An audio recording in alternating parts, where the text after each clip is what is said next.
په ویډیو کې خو دومره ګټه ښکاره مونږ وایو چې دا خو غونډه روټۍ تا تمامه کړه ملګرو ثناګل چې کومه ګانه ویل د هغه له تر اوسه پورې هغه په ټرینډینګ کې ده او تاسو دا وخت کتی شئ چې 2.3 میلیون ویوز پې هغه هم راغلي دي.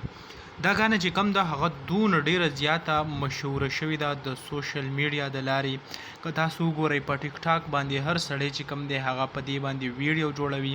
لکه زه به ویم چې دا ډیرو خلکو چې کم دی له دې سره نفرت و خو دونه په ښایسته حواس کې چې کم دی هغه ګانه ویل ده چې هر سړی ډیره زیاته خوښه کړې ده. بل طرف ته زه تاسو ته دا ویم چې اسپندیار مومن چې کم دی د هغې نه هم تپوس پې وکړی شو چې آیا دا کومه ګانه چې تا سره ریکارډ کړې ده د دې څه حساب کتاب و آیا تا ورسره ولې ګانه وویله داسې تنقید پې شو. نو هغه هم ویل چې آیا ما ته دې یو میسیج وکړو ما ته ویل چې آیا زه ستا سره یو ګانه هغه ریکارډ کول غواړم. نو یې ما ورته ویل چې آیا ته خپل اواز چې دی هغه راولېږه چې زه وګورم چې ستا اواز څنګه دی.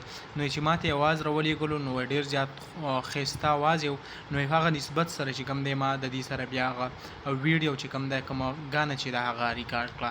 دا وخت چې کوم دی هغه تاسو هم کتی شئ که تاسو ټرینډینګ ته راشئ او په میوزیک باندې کلیک کوئ نو په پیله نمبر دا یو دی او په سیکنډ نمبر چې کوم دی هغه تاسو کتی شئ چې د اسپندیار مومند ورسره د ثناګل کوم ګانه چې دا 2.3 میلیون ویوز چې کوم دی په هغې راغلي دي او دا وخت هم په پاکستان کې په دویم نمبر باندې هغه چلیږي. نو دغه لنډه شان ویډیو به ما غوښته تاسو سره شریک کړم. انشاءالله بل ویډیو کې میلاوو. الله حافظ.